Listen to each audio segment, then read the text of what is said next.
I hope the real Big G is ready for a fun stream tonight. Time for warm up. Is that what time it is? It is Should time be for the warm up.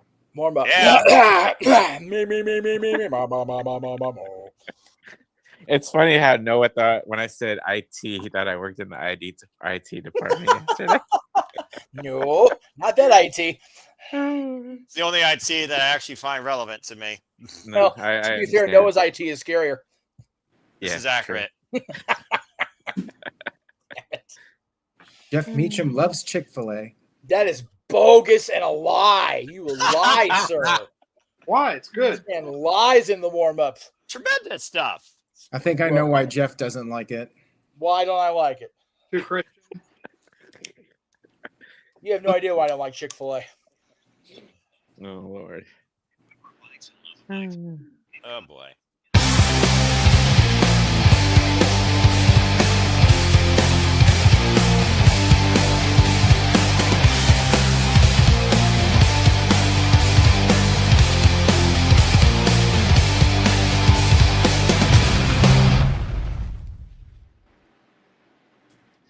What is good, everybody? We are live. I am Gino or Mean Gino, depending on if my sleeves are rolled up or not. And I am your moderator for today's installment of the NoDQ review number 354. Thank you to everybody watching, whether you are live or on demand. We greatly appreciate your viewership and support. If you are watching live, you can use the super chat feature and we will answer your question live on air. And additionally, live stream comments may or may not be shown on the screen during the stream. Do not forget to like and show support. With that down, I'm joined by an absolute all-star panel today. We have the one, the only Big G in professional wrestling. How you doing, Big G? I'm doing pretty good. We had a decent weekend of wrestling. Decent. I'm in my horror binge movie watching. I'm currently on It right now, so got that going for me. But we got some good topics here. I'm ready for some maybe Virtue's Rage going on today. But like I always say, let's get this ball rolling, baby. Absolutely. I have a feeling that there's going to be plenty of rage, at least in the comment section, depending on what we have to say. Now, next up, the summer of the Simple Man sadly has come to an end, and it is the beginning of the fall of the Simple Man. Or maybe I should say autumn, because fall indicates kind of a negative connotation, but I digress. Noah Foster is here. How are you doing? Hello, once again, NoDQ Galaxy and fam. I am doing very well after a tremendous weekend of professional wrestling. Looking forward towards the conversation and opinions as always, and the itinerary that is involved too. So as Big G would say, I'm ready to get this ball rolling as much as he is. Despite the fact he talks about it, I talk about IT. Two different worlds, but it should be a lot of fun. Good to see you once again, Gino. Let's go ahead and do this. Let's do it.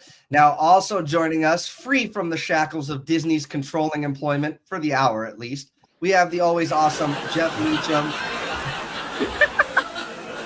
Jeff, I'm happy you were able to make it in light of what happened to our boy this past weekend. How you feeling?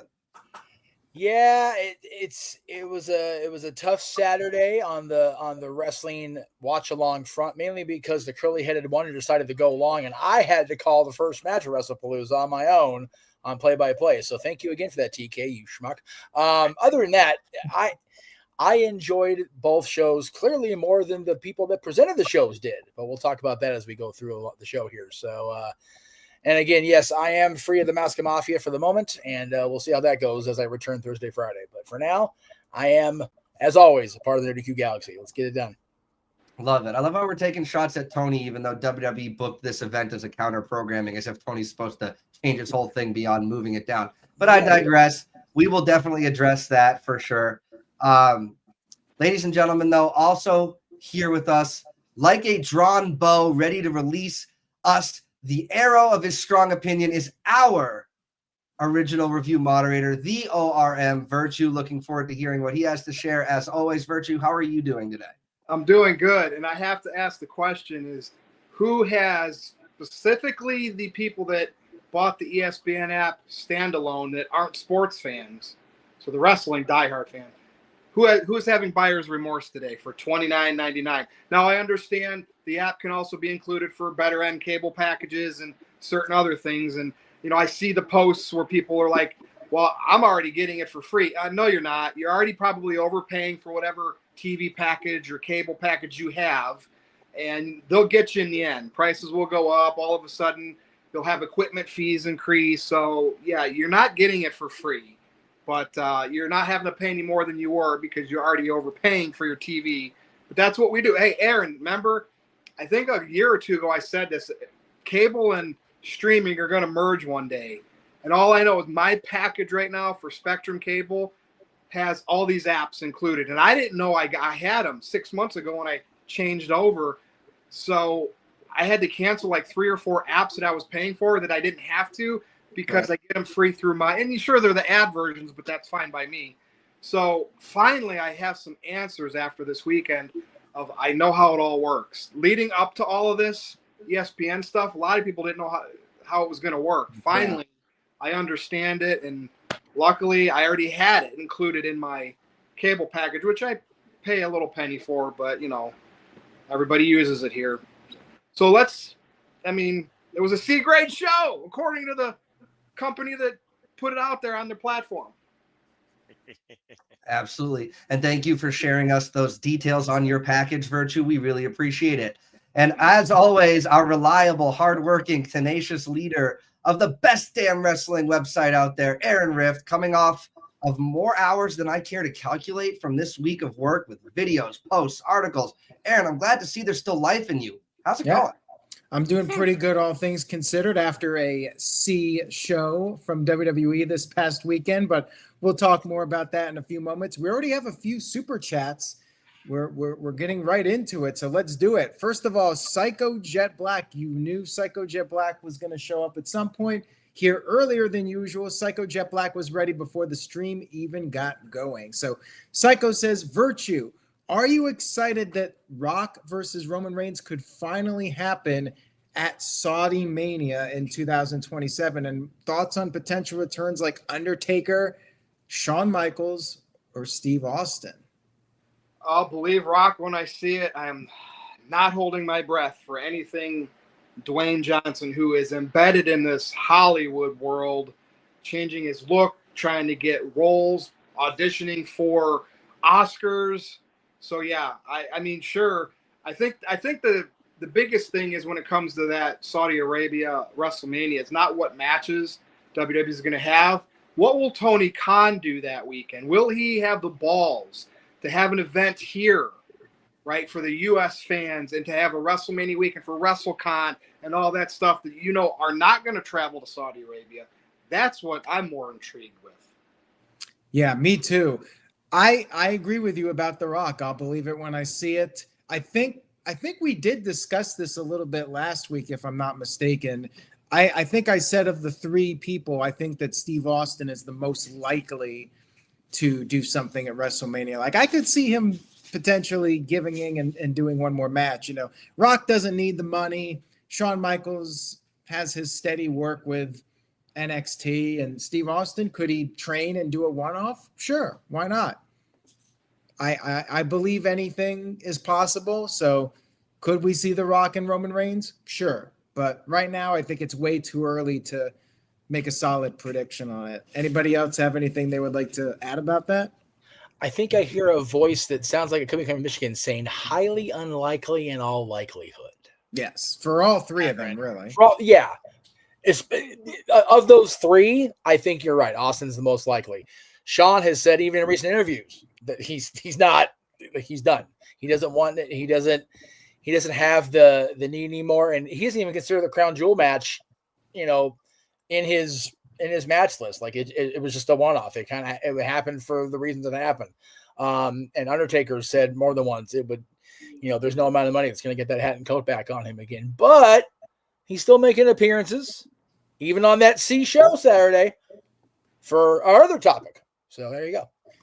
All right. TJS, who doesn't show up for the panels to actually be part of them, but he did send in a $5 super chat. So thank you, TJS, for that one. Jeff, this is an interesting one because you know John Cena quite a bit.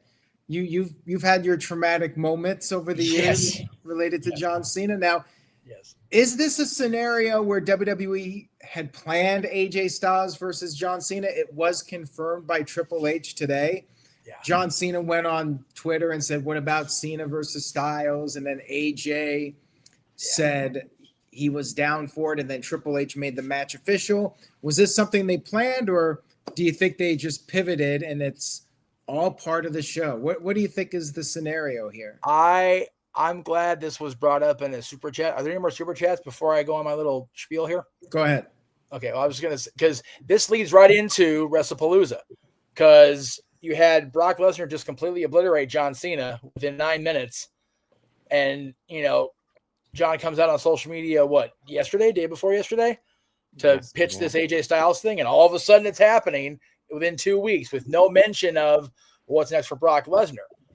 I think it's been planned all along. I think AJ was definitely on that list of who does John want to face on this retirement tour.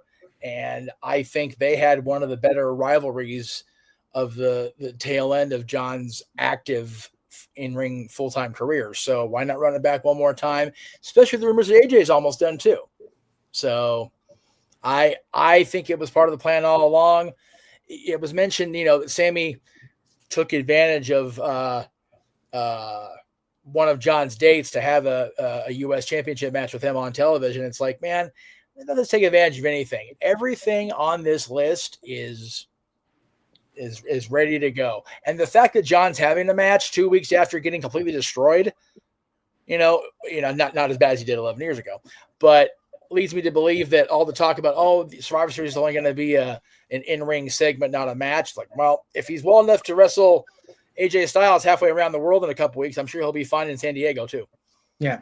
And keep in mind, Cena doesn't have any dates between now and Crown Jewel. So to me, this is just a storyline that they came up with. Okay, Cena's not going to be on TV until Crown Jewel. So let's do a little social media thing and make everybody think that they're making a difference. Exactly. That's the thing. I feel like this is designed. Cena put it out there.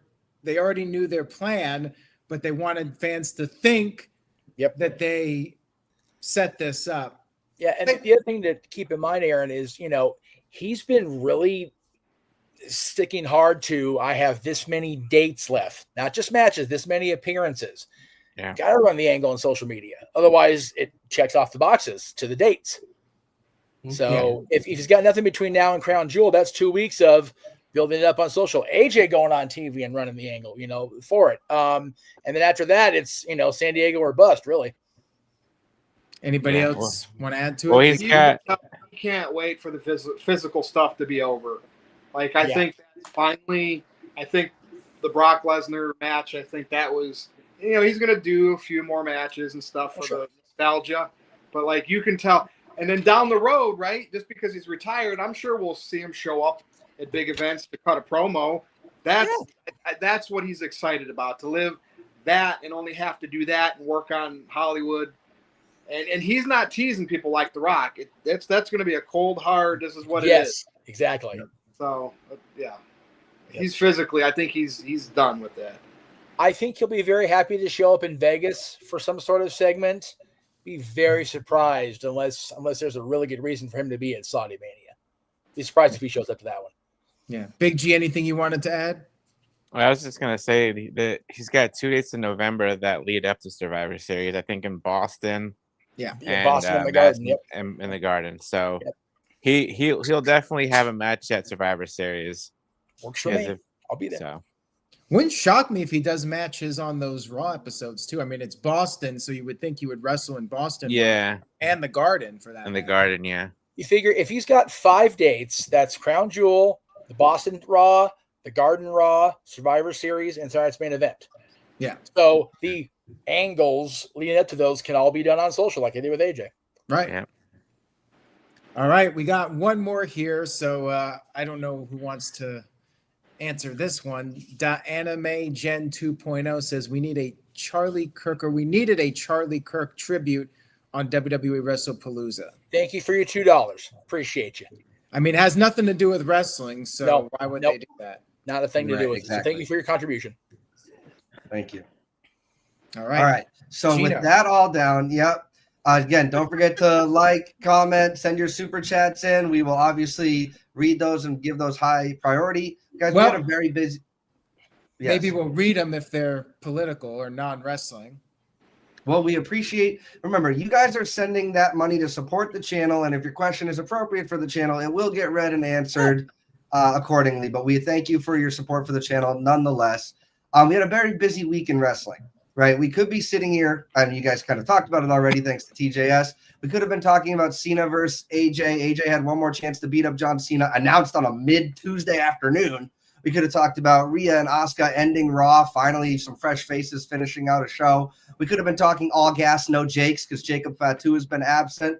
But we picked these two topics we think you guys are going to enjoy. So we're going to start the show off 15 minutes in with this. WWE launched its inaugural premium live event on ESPN or ESVPN or staying on Netflix, depending on your country, called Wrestlepalooza. We were going to have big surprises in store. I believe we only got 2 by my count. We had dream matches that were either too short or too long, or main events that had no aftermath. Either way, ESPN writer Andreas Hale gave an overall C rating for WWE's premium live event this weekend. Now, I'd like to just sit here and say that the WWE haters cherry-picked this article as justification for their dissatisfaction of the event. However, it seems through my sleuthing that he is the only writer to report on the event. So we will take this as ESPN's official rating of their first event. I want to know, is that C rating fair or unfair? Feel free to judge the event on its own merits or compared to other premium live events WWE's put on, or even compared to AEW's All Out from the exact same day. Virtue, I want to hear from you first. Thoughts on ESCN or CSPN or Wrestlepalooza? What do you think? Take it away. So I think that was a fair grade because WWE, especially they made such a big deal with Michael Cole and we're here. This is for us to be on sports television. And then they kind of delivered a dud, like a house show. Like, you know what I mean? Like the stars were there, but the execution really wasn't there. For diehard wrestling fans who love the matches, who love what AEW gave that day, it was a C or maybe lower. To casual fans who just like the stars and Cody went over and Punk went over, they're going to say it was a good show. They're probably not going to rate it. They're just going to say they liked it. So it's just kind of one of those things to us because we want the, Brock and Cena not to be a finisher spam and not to be a repeat of what happened at SummerSlam years ago. We want maybe Cena to have come from behind and sneak the win or some drama, hey, what did the Heyman thing mean? We want to see when Cody wins at the end or Drew wins because somebody costs Cody. That's what we want to see. We didn't really get any of that. Like in Punk, sure, it was nice that him and AJ Lee went over. They kind of overbooked that match. 30 minutes? A mixed tag match doesn't need to be 30 minutes. Like, poor AJ Lee making her, and I know she didn't tag in for a while, but it was a very house show type show, and that's what a C show is. And again, the people that like it, that watch it for the stars and the results, don't care about wrestling matches and what they do in the matches. It was above a C. For people that like AEW, it's going to be below a C. So that's why I feel C was a great. And it's weird because ESPN and WWE are in bed together. So for ESPN to say it was a C show, well, it's not like they said it was a D. C's at least average. Like C's going to pass you and get you to the next one. So I would have probably did C+ to save face a little bit more, B-. But the show could have been an A if they would have booked give Brock and Cena 5 more minutes, make it a closer 50-50. Maybe remember when Cody and Brock had their match and the turnbuckle got one of their matches. Yeah. Turnbuckle got exposed and Cody was able to capitalize off Brock. Maybe Cena could have won that way and then Brock could have destroyed him after the loss. The whole mixed tag match, that should have went 10 minutes, 15 minutes less. Stephanie McMahon got her win, so the internet popped. Her and Io Sky, great match. So, internet wrestling community, diehard wrestling fans got something there. But then the Cody and Drew thing fell flat. Like, I feel bad for Drew getting all these opportunities post-pandemic, and then just being that guy that always gets beat, though. And so, like, a nice little title change here would have been cool, but they have that stipulation with Crown Jewel. It's got to be champion versus champion, where, you know, yet Cody has the ring from last year, so why can't it just be the guy that won last year wrestles one of the new champions? It's just so convoluted. They set themselves up for an average show. They threw it together to compete against AEW or make AEW flex, and they just wanted to brag that they were on ESPN. That literally was just, hey, we are here on ESPN now. And at the beginning of the show, with all that stuff Michael Cole said, I was like, oh, God, this is about that. And so, yeah, it did fall a little flat. Now, I love Brock Lesnar destroying John Cena again. Like, I'm over this whole John Cena Final Farewell tour when The Rock didn't show back up and they didn't have any continuity with that. Now, Cena to show up, have your matches, nostalgia, whatever, but you really don't need to go over. And obviously, Brock is back for a reason. I think it's the TKO and UFC side.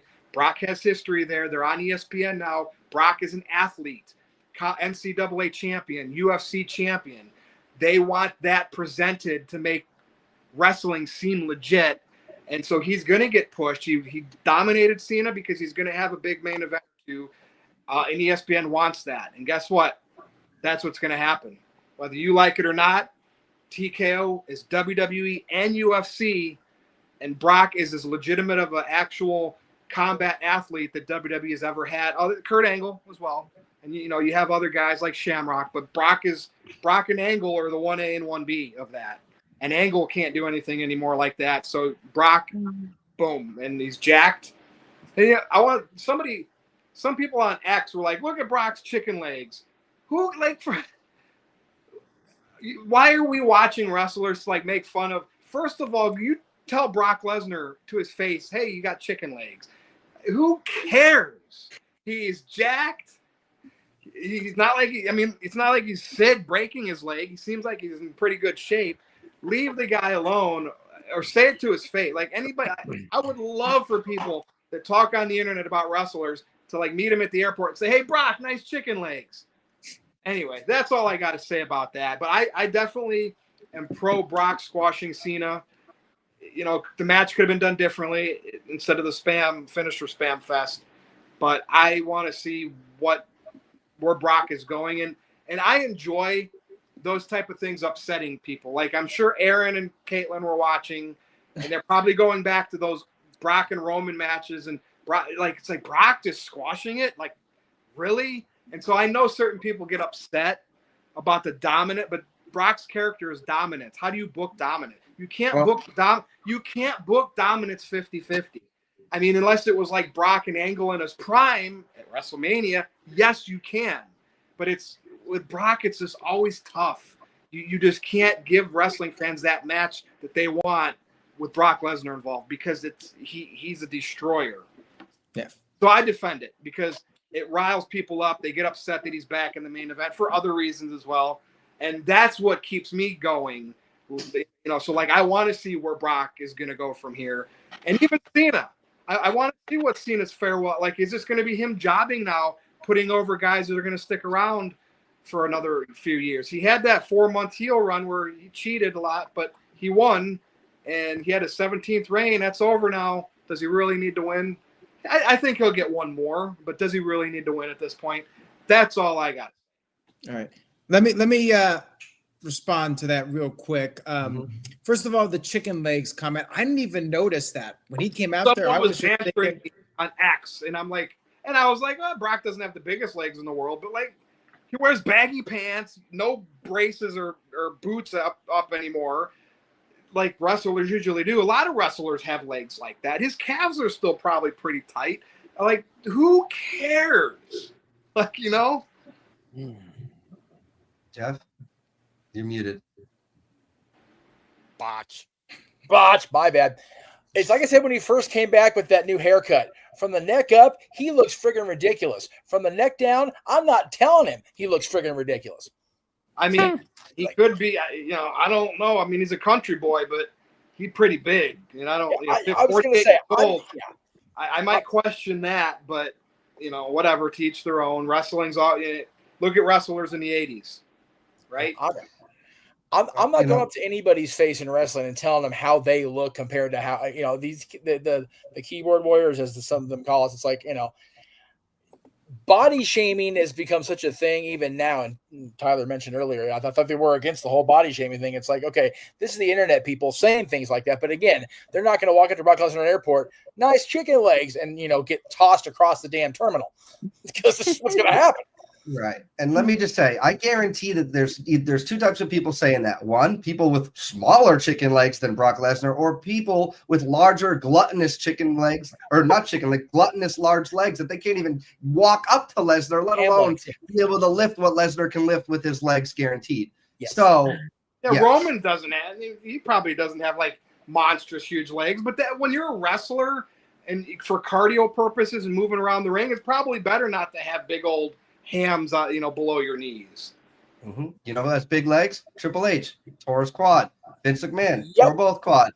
Right? You got to be able to move. You can't just look like Batman and move fluidly like that. There's a give and take to it. This isn't, video games, people. So thank you so much, Virtue. You mentioned the ESPN presentation of it and the people with buyer's remorse. I got a VPN from my brother, so I was going to watch it through Netflix, but I did want to see how ESPN was going to present it, so we watched it through my cable login. And you mentioned the potential to giving the grades. This gentleman rated every single match a C, except for Lesnar and Cena, which got a C-, and the Stephanie McMahon match, which got a C+. So it all averaged out to a C. But take those grades with what you will. That was his breakdown for everything. Seriously. Mm-hmm. Yeah.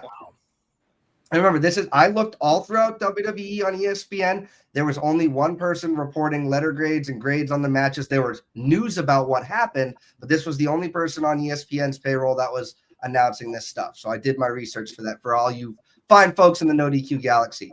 So with that down, we're going to move it on over to the autumn of the simple man, Noah Foster. Noah, fair or unfair, you watch more wrestling than I think anybody I've ever even heard of. So we value your opinion, just as much as anybody here. What are your thoughts? Fair or unfair? C rating. Well, I think overall, from a presentation standpoint, if you're expecting something bigger beyond your typical television broadcast, it is almost fair, but I think I give it a C+ with the implications was the premiere on a new service. You think about big money fights in UFC, men or women, when Ronda Rousey used to knock people out in the first round, or Brock Lesnar bludgeoned somebody before a decision. The fact that Brock Lesnar, John Cena opened up, gave that big fight feel, gave a different take versus SummerSlam post-traumatic Jeff Beacham stress disorder, I thought was suitable, honestly. I didn't see the decision changing either because it's Brock Lesnar. At the end of the day, ESPN is a sports-centric platform. If WWE is going to be on ESPN, they got to be more sports-centric to, I feel, fulfill what their corporate overlord partners want, especially with Nick Khan pushing them for ESPN. I think that's the biggest thing about this one person paid to criticize and review the WWE product. And of course, I don't have notifications. I don't watch this type of stuff nor read into it. But looking at the show presentation itself, I did think Io Sky and Stephanie Valkyria was the best match on the card. I think that AJ Lee had a great return to the ring. I wish he did a little bit more work, but that match was more story than in ring work. The most competitive match at the end of the day was the Women's Championship and Brock versus Cena. It's sad, though, that Drew McIntyre, who put so much in getting this opportunity, and it just fell flat. It almost like Cody Rhodes and John Cena, we talk about Cena predicting, Jeff, was like the third biggest story on this card. You would have thought that was the mid of the entire card itself, and they would have ended with John and Brock or the mixed tag match.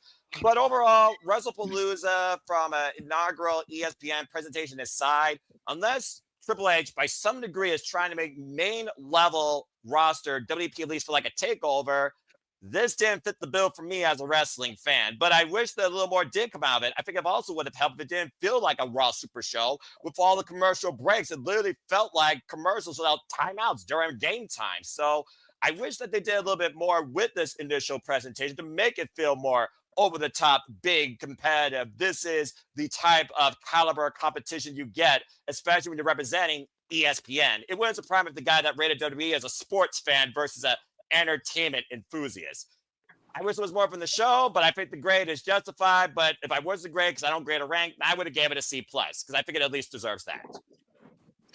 Thank you so much, Noah. Yeah, I mean, like, the guy, we obviously know he works for ESPN. So if he had come out and been like, this was an A+ show or an A show, he would have lost basically all credibility. So it does kind of give him some credibility that he seemed to be unbiased about what he felt about the show, whether he's a wrestling fan or not. Yes, Aaron.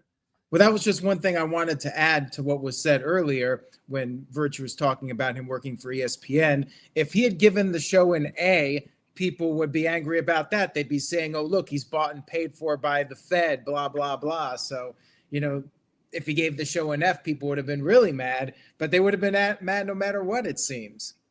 Can't satisfy everybody. Welcome to the internet wrestling community, guys. Obviously, we've all been here for a while, but it's just there's no pleasing everybody.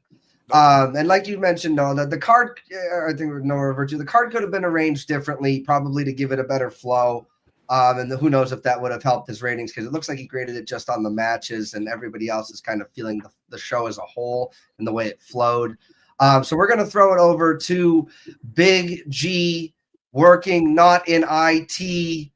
How we doing, Big G? What do you think? Was this fair or unfair for the C grade? So I've had a little time to think since it over the weekend. I'm not one to grade shows or wrestling shows, especially a fixed fake sport. We all know it's fake. Let's be for real, people. WWE wrestling is fake. Let's be for real. Why is somebody gonna grade something that's fake, that's predetermined? Like, I want to sit back and enjoy the wrestling show. I'm not gonna go, all right, let's see. We got Brock Lesnar and John Cena first. I'm gonna watch this match and dissect this, and then I'm gonna see how I feel after this match. And if I like it, I'll give it an A. If I don't like it, I'll give it a D or F. No, that's not me. I'm gonna sit back and enjoy the show. So at the beginning of the show, they played a song called Renegade, and that's a worldwide known song from Styx, and that's also a song that they play in I'm gonna say Heinz Field. I'm not saying Acrisure Stadium during the fourth quarter, to hype up the fans for the Pittsburgh Steelers. Sing it for us. How does it go? It says, "Oh, mama, I'm in fear for my life from the He's reading it. long arm of the law." Yeah, I have it on my wall. I have a terrible towel from Renegade. Anyways, I know what that song is. so they played that song at the beginning of the show, and when I hear that song, that reminds me, that gets me pumped up. I'm supposed to be pumped up for this show. And like I said, I had a little time to think over the weekend. And while it wasn't WWE's greatest PLE, there were some moments in there that I did enjoy. Seeing Lesnar and Cena one last time. Do you think it should have went the other way or a little bit longer? Yes, it should have gone a little bit longer. Stephanie and Io, I thought that was the match of the night, in my opinion. And like you said, Noah, the AJ Lee match was more about storytelling. That was exactly. And like Virtue said, it should have been a little bit shorter. Yeah, it should have been. And then Cody and Drew, I think we all feel bad for Drew McIntyre. He won the title in 2020 with nobody in the arena.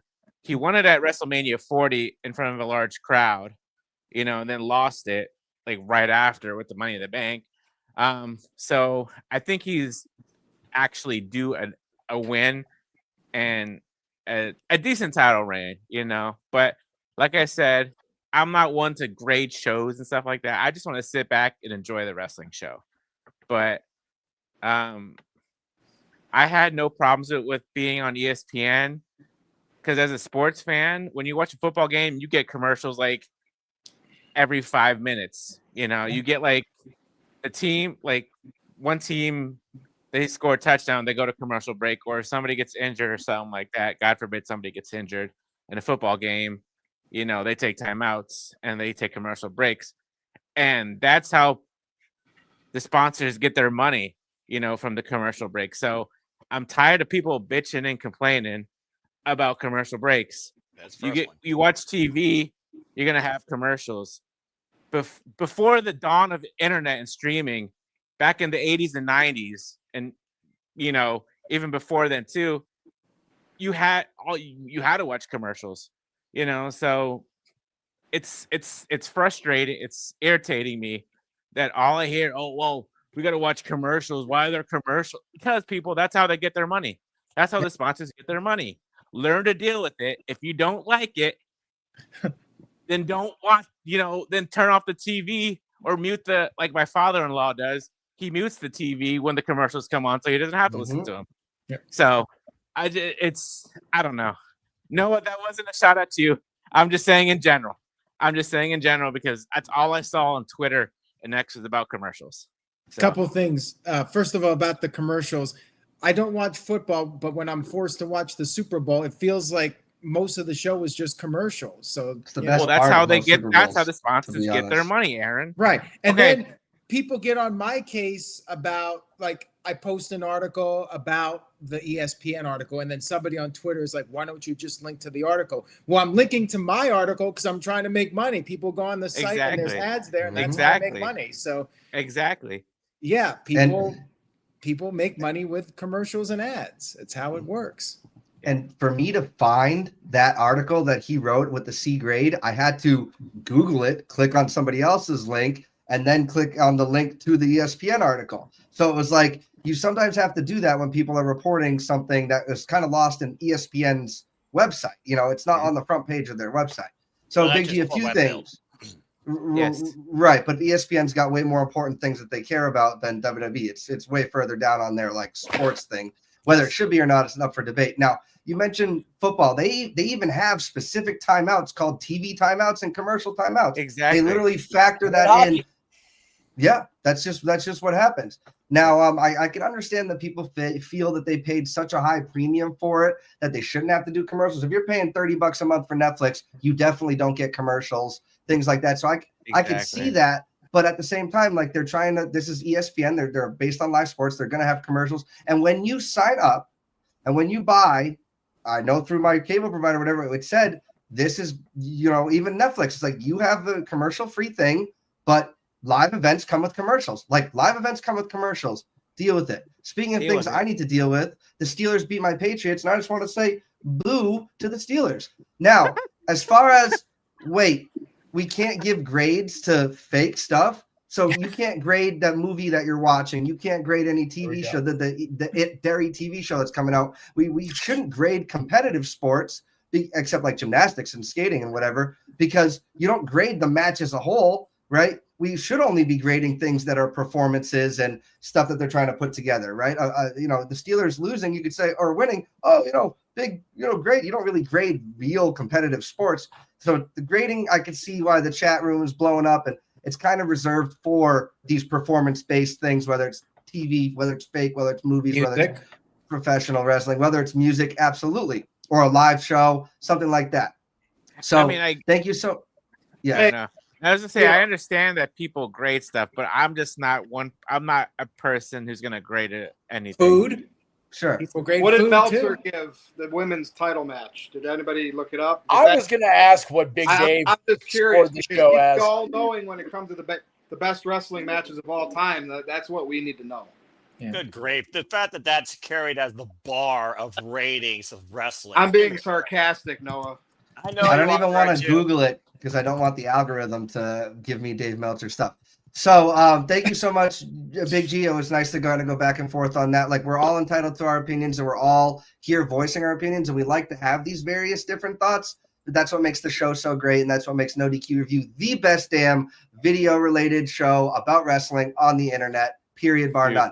Speaking of which, let's move it on to Jeff Meacham. Jeff Meacham, I know this show probably hit you in some types of feels, especially the opening of the show, but then there was some positive feels to have had later on in the show, whether the show was organized the way it should have or not. What are your thoughts? Is this a fair or unfair grade of a C from the only person at the show, at the industry at ESPN rating this ESPN WWE event?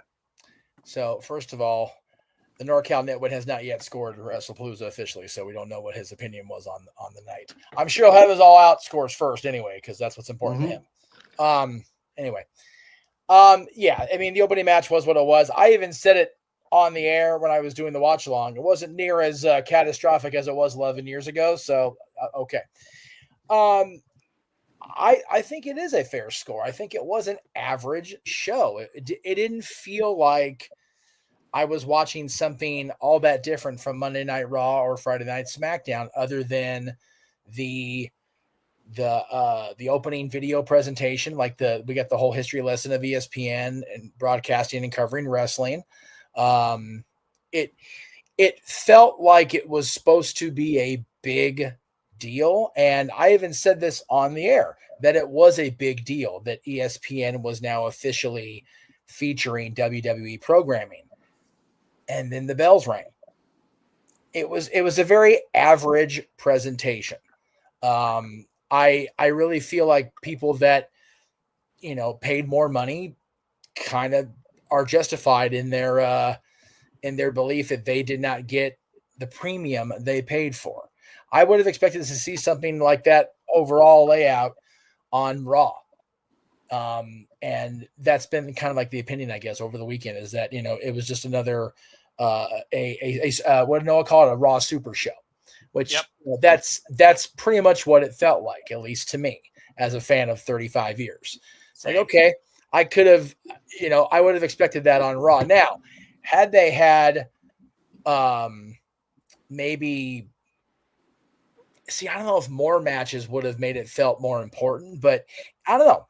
I guess I can't really quantify the reason why it felt average, other than it was just, you know, the matches were good. They weren't spectacular. The outcomes weren't all that surprising. The only real surprise came in topic 2. That was the only real surprise of the night. Like, holy, like, they're actually announcing this for this person. So, like, for me, the show itself did not deliver a whole lot of premium content or surprises like we were hyped. Yep. Yeah, Big G. Question. So anybody can answer this. So I was just thinking when Jeff was talking, do you think that WWE doesn't care anymore how great their matches are now they know that they're on ESPN? I don't think they have. I think there is a sense of certain contentment considering how many streams of revenue that they have, and ESPN now adds to that. So I do think there's a little bit of a lesser investment in that competitive side versus pushing forward the stories to a degree, Big G. I think WWE, yes. This goes all the way back to Vince McMahon's dad, the original Vince McMahon. Not all the matches on the card are supposed to be equal in terms of how great they are. Yeah. And WWE's they still treat it that way.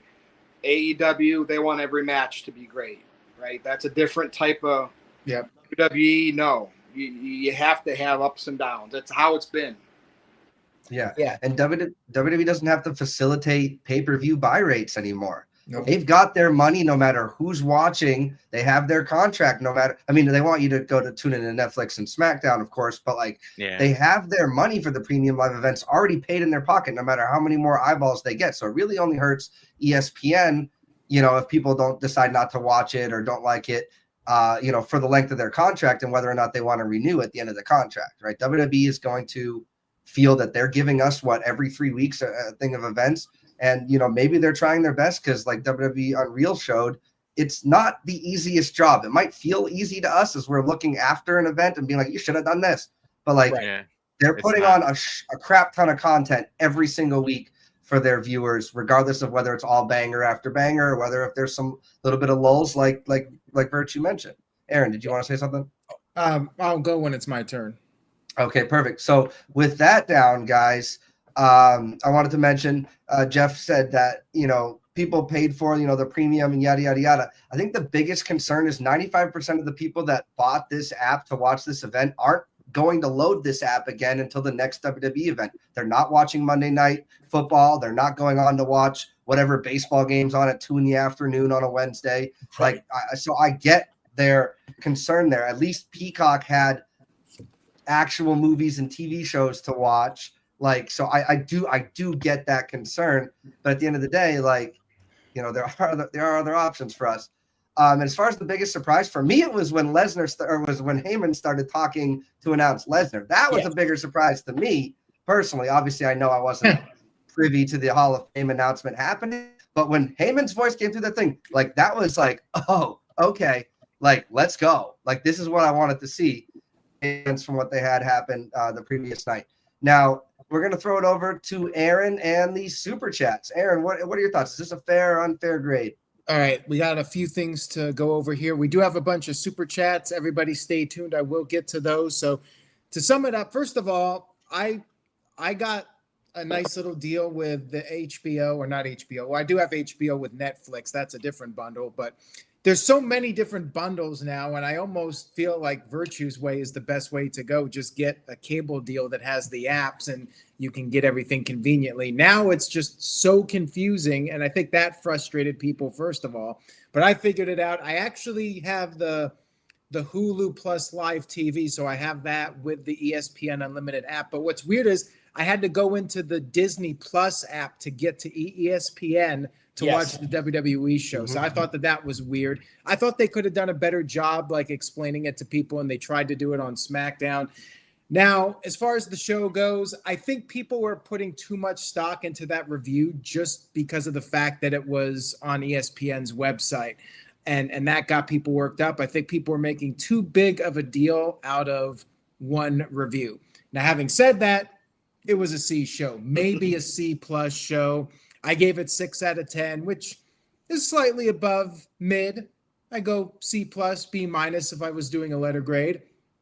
I think the Brock Lesnar and John Cena match, it didn't make me mad or anything. I just thought it was a little boring because I saw it at SummerSlam 2014. It was the same match. I would have liked to have seen them do just something a little bit different with that. That's that match. And then the AJ match, I did enjoy, but I think it could have been a little bit shorter. And then the main event, I think Drew McIntyre should have won the title. I really think that Cody as champion is fine, but we already saw him with the long title reign. I would have liked to have seen him and Drew maybe go back and forth with the title a little bit. I think we did talk about this a week or two ago where they could go back and forth with the title. Part of the problem, too, was Triple H saying there were going to be surprises, and really the only surprise was, well, we'll talk about that in just a few moments here. Oofman, I'll get to your Super Chat shortly. And Heyman. And Heyman, yeah, if you want to call that a surprise. But they already telegraphed that on SmackDown. It really wasn't even a surprise. Yeah. Okay, that's fair. Now, Dave Scheffler, shout out to Dave. He sent in a $5 Super Chat. He says, I was wrong about Io winning, but glad they're pushing Stephanie and hope they have a good follow-up story better than Julia and the U.S. Championship. Well, we know Stephanie will be on the next pay-per-view because they're doing the Crown Jewel Championship matches. That right there will give her another pay-per-view spot. I think she'll do better than Julia at this point. But, yeah, I almost forget who the U.S. champion is over on SmackDown now. Everyone has since Chelsea Green lost it. Yep. So thank you for that. And then Building Nexus said predictions for Tiffany versus Jade versus Nia Jax. I think Tiffany retains. Tiffany. Yeah. Prediction is they're going to lose to Stephanie, whoever it is. I do think agree about that. Just saying. Yeah. I mean, anybody think Jade's going to get it here? Nope. No. I think based on the fact that they're going to have Stephanie win, in my opinion, at Crown Jewel, they can't put it on Jade because then she loses right away. That's bad for Jade Cargill down the line. Yeah, exactly. It's buffer or fall person. How many times has Tiffany and Nia exchanged pinfalls? Tiffany pins Nia, Jade and Nia fuse, blah, blah, blah. Tiffany retains. Yeah. Control V, Noah. I don't like these chants. Remember they did that for Survivor Series for Yeah, I don't like it either. because Oh, one of the champions has to lose, and that just I don't know why they want to continue to do that. Well, they're doing the same thing tonight at NXT. They're having Oba and Trick go title for title, and then the winner's going to face, I guess, Ricky Saints at their next premium event, and then the winner of that is going to go to Bound for Glory to defend the TNA title. It's like, well, I mean, by the time some people watch this, it'll already be over, but maybe they'll have some sort of screwy finish to set up TNA versus NXT. But that is something I wanted to tie into this Super Chat, going back to, figuring out how you're watching your shows and everything. Yeah. Derek W. sent in $5. Thank you. Says, I think the WWE PLE would have been fine for $5.99, but paying $30 for that has me shaking my head. Well, really, in my case, I'm not really paying much more than I was before. I used to have Sling. I got rid of Sling, and I decided to just go with the Hulu plus Live TV. And Caitlin already had Disney Plus and Hulu, so we just decided to add on the live TV, which also includes the ESPN Unlimited, and we're basically paying what we were paying before. Like, it was practically the same. Yeah. So yeah, you just got to figure out whatever plan works best for you. But the likelihood is you're probably watching other things, whether it's Hulu or Disney or you're watching the sports. So one way or another, it's unlikely you were just buying Peacock for WWE and weren't watching anything else. Like, I think for most people, they figured it out, and it'll more or less balance itself out with the price. But yeah, I mean, over time, things are going to get more expensive, and WWE is going to charge more. And honestly, I think for the longest time, fans were having it really good with those prices. I mean, Yes. WWE, I think WWE actually left money on the table by doing $9.99 with the network. Like, I was shocked when they announced that, because I thought, okay, you're charging people $40 to $50 for a pay-per-view, and now they can get it for $10. Like, that was a tremendous deal for fans, and I think WWE could have gotten a lot more money out of that for all those years. Aaron, do you think somebody smart with that kind of stuff told Vince McMahon and everybody back then, you have to do it this cheap and build up a user base, because that's what we're going to sell to when we pawn it off to the other companies? There had to be something. It worked, right? It worked. It did. Like a drug dealer, just a taste, and then you keep coming back wanting more. Low. It was dirt cheap, and they also had to know, by doing that, you're going to piss fans off by making them have to pay more if these other companies charge more down the road too. So yeah, it's a gamble, but guess who's paying? It's all being bought. It's still being bought. People might say, I'm canceling this, or the live events are too expensive. Until the attendance and subscribers start plummeting, they are making bank. Well, that's the other thing, Virtue. A lot of people in my circle were comparing the ESPN move to Disney, specifically Disneyland pricing. It's like, oh, they charge it. They charge it, but people keep paying it. People keep attending. So the company doesn't see that, it is what it is. They just have to either stop paying that amount of money in mass groups, large droves, or the status quo will just keep going right along. Exactly. And look, that's what. Look at it from this lens. You see all what the ticket prices are for these big events, right?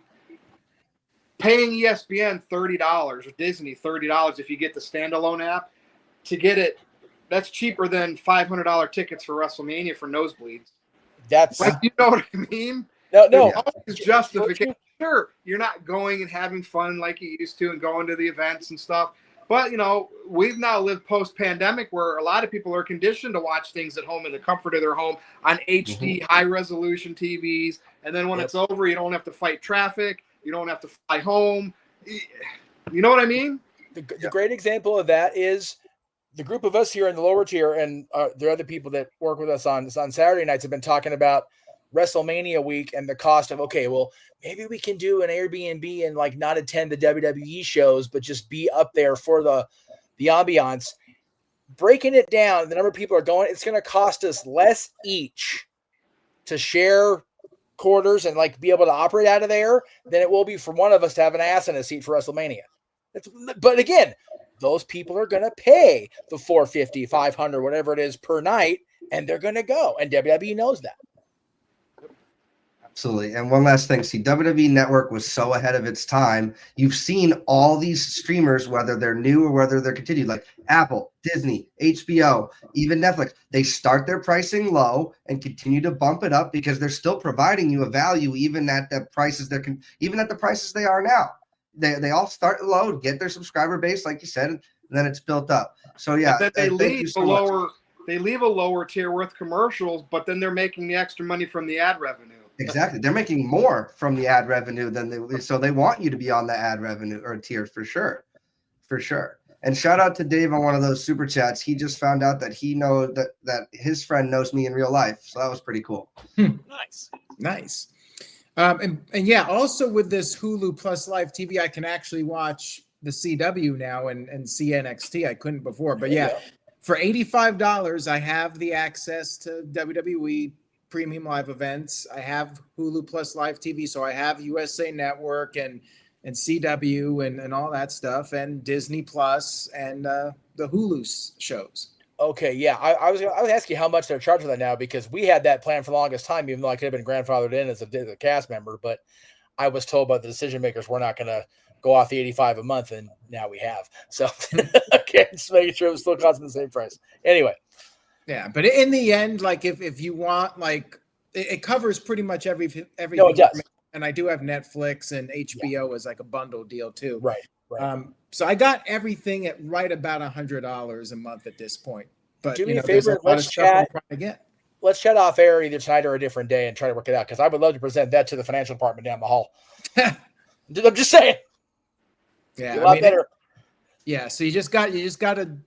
It sucks that it's this complicated. Like, it'd be nice to just have one service where we can get everything, but yeah, just not the way it is these days. Well, just one more thing. Just one more thing, though. This is also happening in the NFL. You need to have ESPN, Peacock, Prime, Amazon. Like you need all of these things to just watch a week's worth of football that used to just be all on national TV. So it's not, so us WWE fans, it sucks for most of us for sure, but it's also, we're not alone in this. It seems like anybody that's watching any sports in the US, we're getting pulled, our wallets are getting stretched thin which way and the other. So it's crazy. No, but yeah, we got a few more.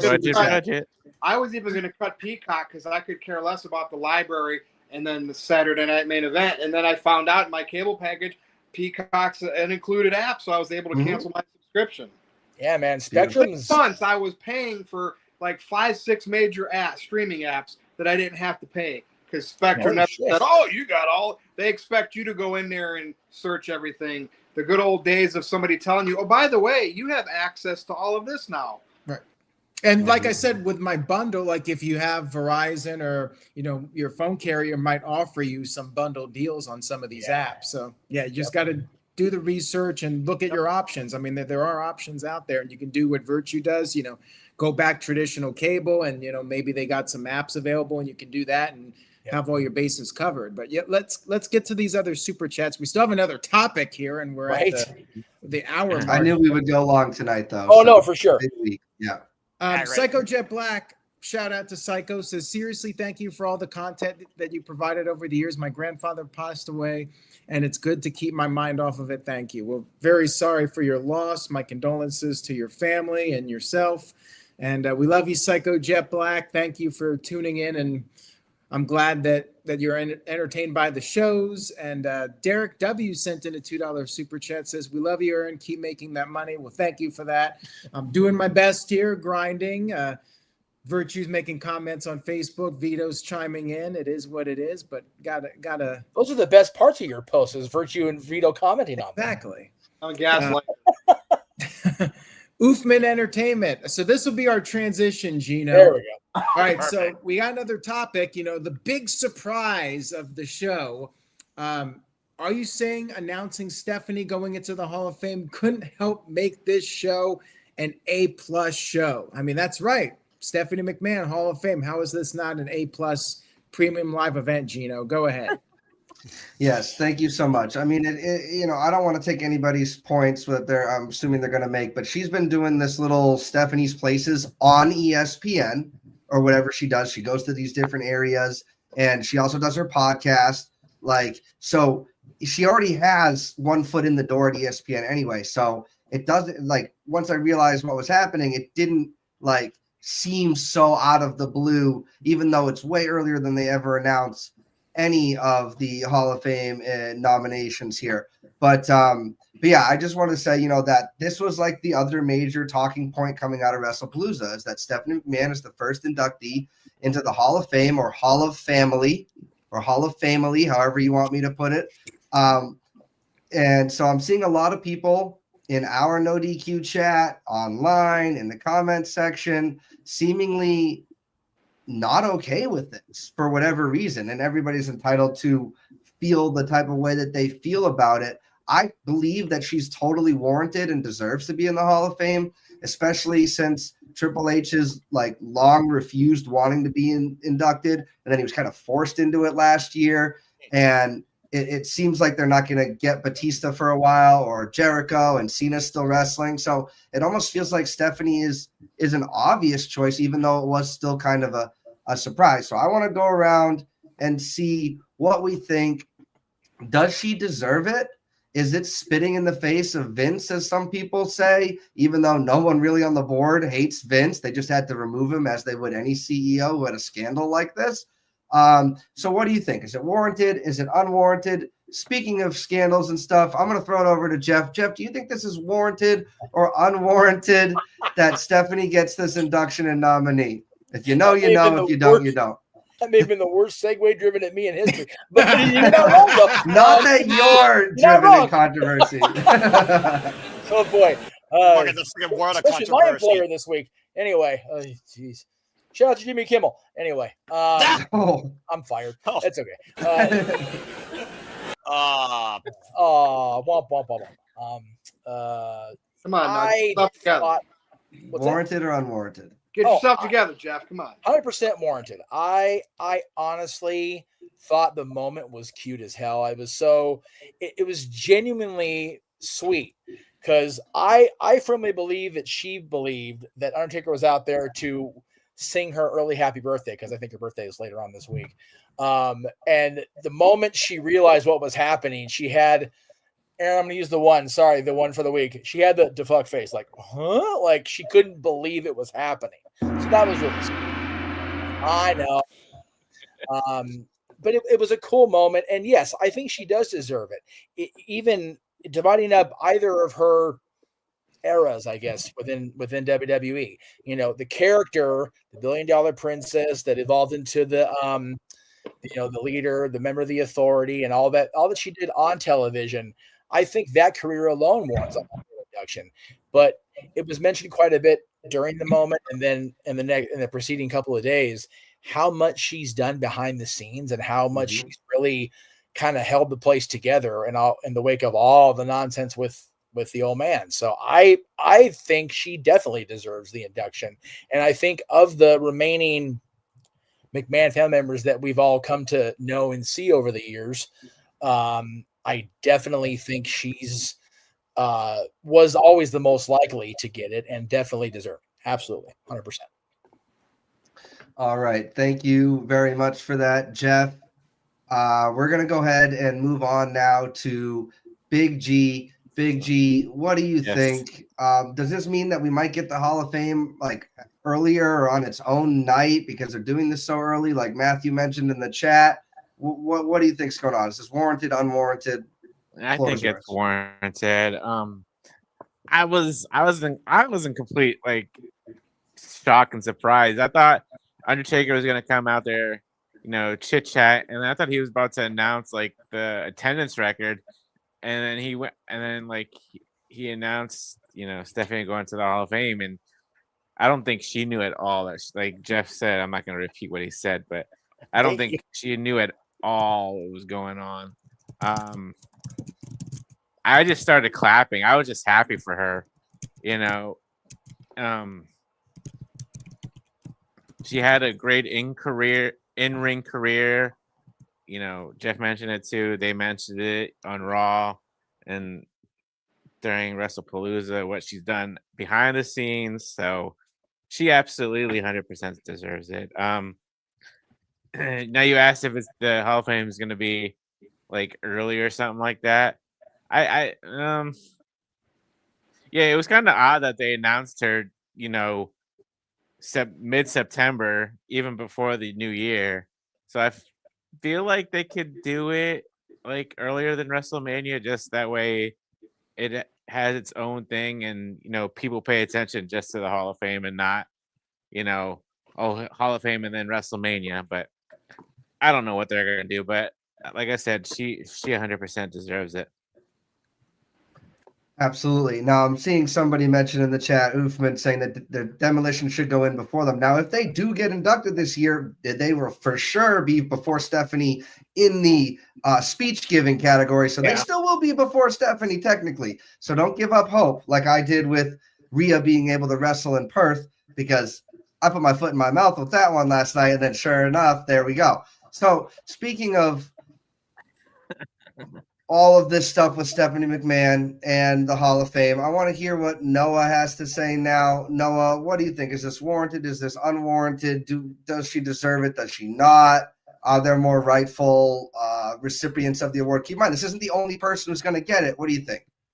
Well, there's definitely more rightful people. Cyndi Lauper, Victoria, people mentioned Demolition, just to name a hat trick. I know people are also talking about Shane McMahon, but both Shane and Stephanie have played very huge parts in WWE's history. But Stephanie right now is the McMahon that is here, and she's doing stuff with ESPN, like you said. She's still doing stuff behind the scenes as far as we know, but she's not fully involved. And I think that's a key component here. It's almost like she never left. It's also one of those things that, yeah, she was a compelling character, whether it's Attitude Era, General Manager, or in-ring competitor, whether you hated the billion-dollar princess or whether you endorsed her or wanted to, be alongside her, whatever you chose.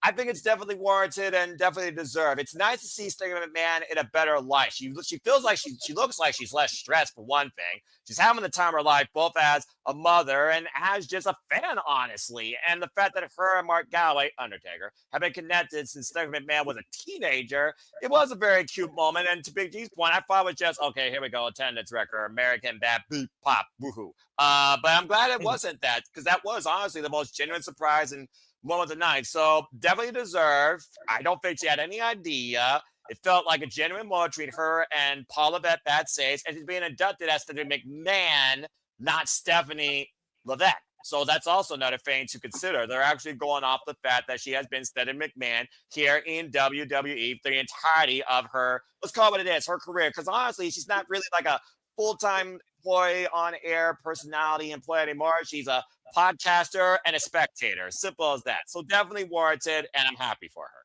Wait, you know what's funny? The Stephanie McMahon t-shirt has her accomplishments throughout her career, and one of them is the podcast, and that's on her official t-shirt. That's great. I will say this. I haven't seen Roman Reigns doing anybody else's podcast in the last couple of years, so I watched that just to hear what Roman had to say, because he hasn't done anyone since Logan's in like 2-3 years ago. So that was good. Speaking of Undertaker, though, real quick, I'm more of a fan of the Limp Bizkit Rollin' song. So the Kid Rock song, I know they have their similarities and what they like and stuff, but for me, Rollin' is what biker Undertaker is. But yes, Aaron.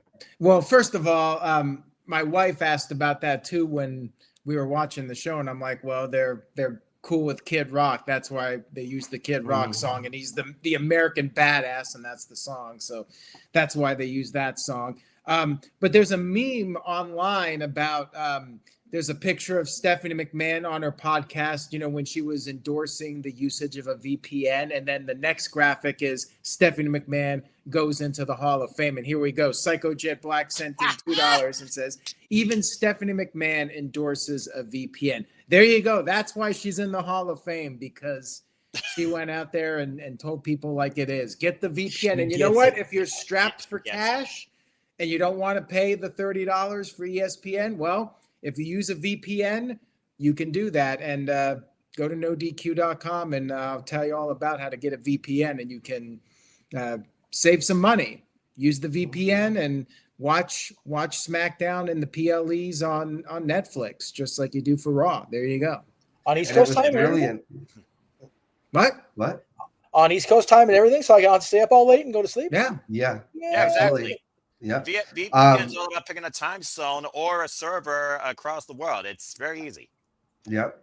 And I will say it's genius by whatever VPN decided to pay Stephanie's podcast a crap ton of money to be a sponsor on that episode. I mean, that's genius. Whoever that person is, I don't know which VPN was being promoted.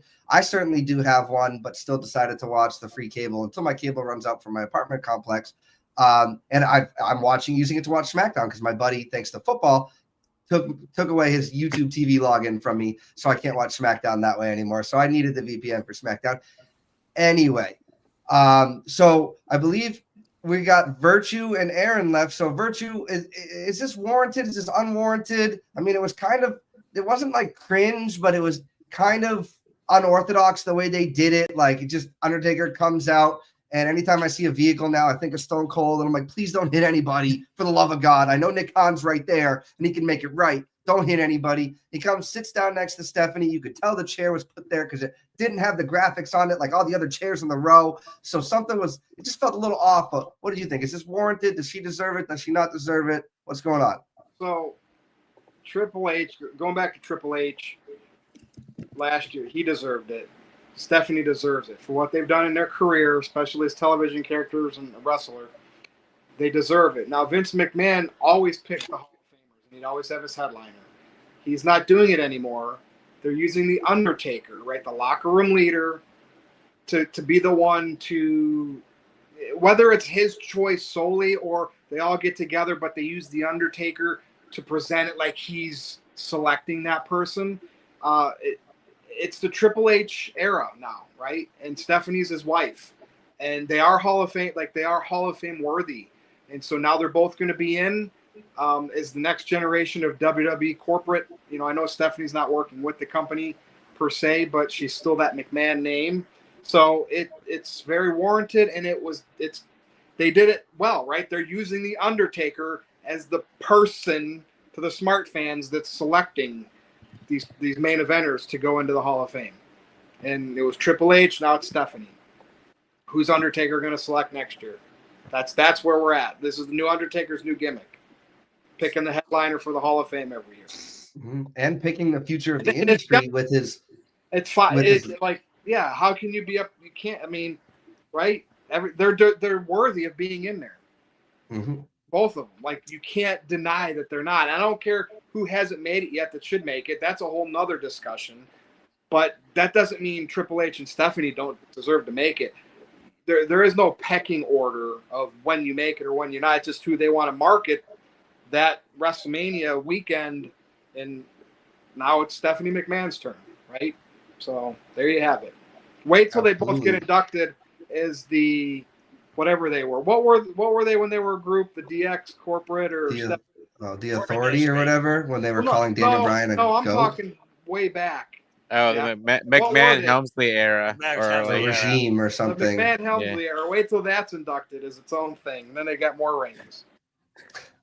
Love it. And yeah, Undertaker's also picking kind of the future of WWE with his Legends and Future Greats show that he's a part of as well. So everybody really respects Undertaker, and he's going to get cheers no matter what he's doing or saying outside of the WWE. He's going to get those cheers because people respect him as that locker room leader since all of us were very young. So it makes sense from that aspect, right? It probably wouldn't have went over as well if it was just, Triple H announcing it or something like that. Like, I think that it was a smart decision to have now. If he keeps doing it every year or every induction, like, then the signs will be there that, yeah, he's obviously the gatekeeper, if you will, of the Hall of Fame. But in any other sport, the Hall of Fames are a very prestigious group, and they do some level of gatekeeping in that aspect as well, because they have votes. Like in the NFL Hall of Fame, they have votes on who they think should make it and who shouldn't. So it's kind of consistent with the whole real sports thing that they're going with here. So Aaron, we're going to throw it over to you. I didn't miss anybody, Jeff? No, I think I got everybody. Yep. So Aaron, we're going to throw it over to you in the super chats. All right. 1 second here. Sure. Okay. Is it warranted? Is Stephanie warranted though? Yes, 100%. I think she absolutely deserves to be in the Hall of Fame. She's a McMahon. All the McMahons should be in the Hall of Fame. Mm-hmm. Vince, Linda, Shane, Stephanie, all of them were critical to the success of WWE, and Stephanie definitely played a significant role in the company for many years. I wouldn't say she should be in for her VPN plug, but just as an overall performer and behind the scenes, everything she's done, absolutely she deserves it. And I would like to see Shane go in. Maybe he'll be next. I'm not sure when Batista's going in at this point, but hey, I'm happy for Stephanie. I don't know if that whole thing was legit or if she knew and was just pretending, but it was probably legit, and they surprised her with it. And it is the longest time between the announcement and the Hall of Fame that there's ever been. Usually they announce people in January. So I do like that they're announcing people further out in advance. The only thing that I want to know at this point is, will they actually put the Hall of Fame on its own night, which I really think they should. And I think most would agree with me that it's not the same when they throw it after SmackDown at midnight or whatever. It really should be on its own night. Now, we do have some super chats here. Psycho Jet Black has one, says, will Jeff start rolling with the scooter?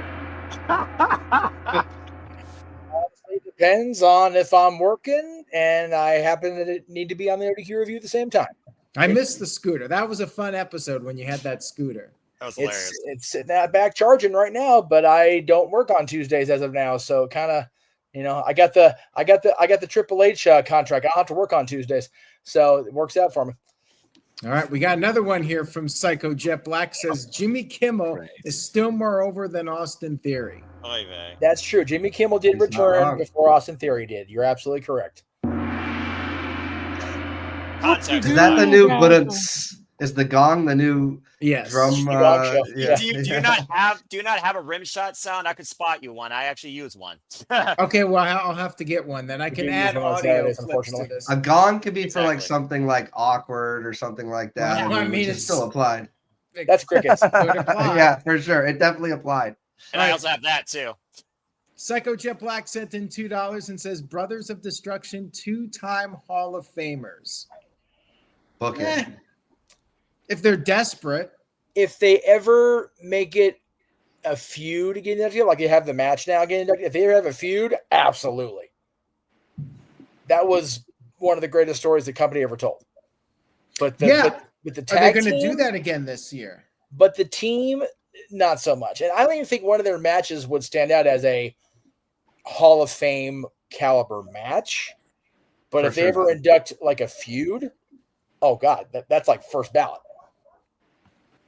Oh yeah, they're gonna probably do another match of the Hall of Fame. Yeah, match and or we're going to something talk like about that on a review down the line for Yeah. sure. What match we think's going in, things like that. Hopefully, we get to talk about and speculate before they announce a match. But we'll see. It's probably going to be a Hogan match if I had to put money on it. But we will definitely talk about that on another review. I would say either that or given the anniversary year, maybe Brett and Sean, depending on how bitter Brett continues to be on posts. Oh, He's shredding Triple H right now. Yeah, I he don't is. know So that's going to that's happen. why I think probably not. All right, we got yep. one more here from Psycho Jet Black. Psycho says Stephanie McMahon versus Nikki Bella twice in a lifetime. Dang. I just want to say the Nikki hate is so. No, I agree. I don't know, man. I It's agree. just It's, think it's too not. much. It's The not Nikki hate's warranted. too much. And Yeah. also, Stephanie mentioned on her interview with Nikki last week on the podcast that she doesn't have another match in her. She's good too. So Good. Damn, Noah does not want to see that. I Oh, wouldn't want to see it wrestle at their again. ages either. She doesn't need to wrestle again. All No, right. she doesn't. She's a Hall of Congratulations, Famer. Stephanie. We're happy that she's in the Hall of Fame, and Yes. that's all I got. Okay. So with that down, guys, don't forget to leave your thoughts in the comment section below, whether you're watching this live now or on demand here in a little bit. We thank you all so much for tuning in tonight. We knew we were going to have a little bit of overrun here, but there was a lot to talk about, and we all have strong opinions on this all-star panel. So let's throw it around and do our plugs. We're going to go ahead and go over to the Autumn of the Simple Man, Noah Foster. Where can the people find you and us? Right. They can find me on the Twix and on YouTube and in Fox in 2016 for all things wrestling. Shout out to WWE fam. As Dino alluded to, me and him will be live tomorrow, 6 p.m. Eastern Standard Time with predictions post-mortem for AEW All Out and WWE Wrestlepalooza. I'll be recording something shortly with my Canadian friend Ash regarding New Japan Pro Wrestling, Destruction in Kobe. There's also something predicting coming up for TNA Victory Road and NXT No Mercy, and predictions forums for both of those shows as well, including our live coverage this weekend as well as Saturday Shenanigans. And as long as I can continue to, I'll see you next time on NoDQ Review. But as always, just stay alive and enjoy wrestling too. It's as simple as that. Noah is the Busta Rhymes of delivering his plug. That was impressive. Not a stutter in there at all. And it was so I miss fast. his I was- old conclusion, though. What? The old one? Yeah, You mean the when old I- one. Oh, do you mean the one where I talk about when I was a simple man and a lifelong fan?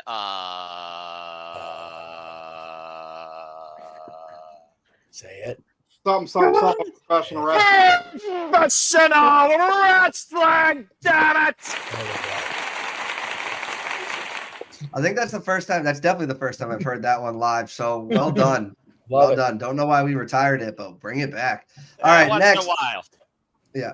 Next, we have for sure somebody who's interested in the new trailer of It, Welcome to Derry. It is our only Big G in professional wrestling, spooky season expert, watches all the things horror. Where can the people find you? Yes, everywhere. Original Big G1, Instagram, Original Big G 1988, because Instagram sucks and it wouldn't let me do Original Big G1. Hey, TikTok's Sounds still good. up. Notice that. TikTok's still going, right, Big G? Yes, it is. Proud member of the haven't downloaded TikTok ever in my life crew, and I will Same. continue High to do so. You're missing Yeah. out on the Rapture videos, Gino. No, we're not. I'm sure Reddit will show me. Reddit will accumulate what I need to see. All right. So with that down, Jeff, we had you a little bit longer than an hour. Hopefully the mouse doesn't pull the plug on what you got going on. We appreciate you joining us here as a fellow John Cena enthusiast. Where can the people find you? Well, for all the Bella haters in the chat, There it check is. out my new plug. Piss on you all. YouTube and Facebook at Jeff Meacham, _Jeff Meacham on Twix and Instagram. And you can find me most Saturday nights, if the mouse doesn't have me tied down, over the Simple Viable Studios on our Saturday Shenanigans show. We're actually in deep conversation about how we're going to approach WrestleMania week and if we're all going to go attend the ancillary events going on around in Vegas. So, because we're surely not going in 2027, because that's a little bit more costly ticket. But yeah, I always enjoy coming back here to the original home of Jeff Meacham, NoDQ.com. And whoever's moderating next week, I'm off. Sign me up. And that is Virtue moderating next week. There and we speaking go. of, piss on, I usually got to pay extra for that. So thank you for mentioning that. Valid as hell. That's Yeah, true. Yeah, you know. So, Virtue, where can the people find our original review moderator? X.com at NoDQ_Virtue. And then you can go to NoDQ.com/merch and get shirts like this I'm Sorry shirt that I am currently wearing. There it is, NoDQ.com/merch. All kinds of shirts over there. Big G, Noah, Jeff. Gino, you got a shirt yet over there? I am working on 2 prototypes, but I haven't submitted them yet. So, might need I Jeff's need to help with find that. Gotta buy my- a couple dozen of them so you have them on hand. I need Yeah, to that'd find be my great. purple NoDQ review shirt because I can't wear the green one on when I'm on the studio because it's a green screen. Right, exactly. But that's all. That's all for me. I'm moderating Yeah. next. Yeah, so reach out to Virtue if you wanted. One of the shirt ideas I've got is kind of like a discoloration at the sleeve to match my skin tone. Kind of look like the sleeves are rolled up when they're not, but I'm not going to spoil anything. Aaron, besides the most must-see WWE and AEW and all things wrestling talk show on the internet, where can the people find you? Well, they can find me at Aaron Rift on the social media platforms, but I do want to plug, we mentioned the VPN earlier. Now, if you're watching WWE and you want to go through Netflix, you can use a VPN. You can watch the shows internationally when they air live, like SmackDown. You can watch it live instead of having to wait till 8 o'clock on the USA Network. So go to NoDQ.com/VPN and you can sign up for a VPN just like I do. Not sure if that's how you do it, but there's the plug for the VPN, NoDQ.com/VPN. Oh. And that's all I got for tonight. Thank you, Gino. Thank you to the panel, as always, for a great show tonight. And we'll be back next Tuesday for more. Yeah, and you can find me doing the postmortem with Noah tomorrow and on my channel at Papagino0017 on YouTube, talking wrestling, playing video games, doing a whole bunch of stuff. Thank you so much to the No DQ panel, everybody for stopping by. Again, Aaron, Noah, Big G, Jeff, our ORM, anybody else watching live or on demand, we appreciate you. And as always, we'll catch you on the next one. Bye-bye. I have one last thing to say before you said bye. I have one last thing to say. Yeah, Did you play got it. Donkey Kong Bonanza yet? I did not. You don't have not a played Switch Donkey. 2, do you? I do not. I am scraping by on my Switch 1. Still will work anybody in Super Smash Brothers if they want to be Piranha Planted. I will Piranha Plant. Virtue, you. we got to do it. We got to do a Smash Brothers or something one of these You know, weekends. did you 100% the story mode and get all the spirits and everything? No, I don't I- have that kind of time. I look forward to the matchup for sure. All right, so that's all I got. I just wanted to ask the question before we sign off, but let us know if you guys want Virtue on a gaming night. Maybe we'll make it happen. Tito, I don't know where Tito is. He's all butthurt that we couldn't make it happen, but maybe we'll set up one pretty soon. Who? Yeah, it looks like this guy, Matthew, Rage, Noah, they all have access to doing that. We can get a big group of us, guys. Let's plan that out. All right, we'll do it soon, folks. All right, that's all for tonight. Take care, everybody. Bye-bye. Have a good night, folks.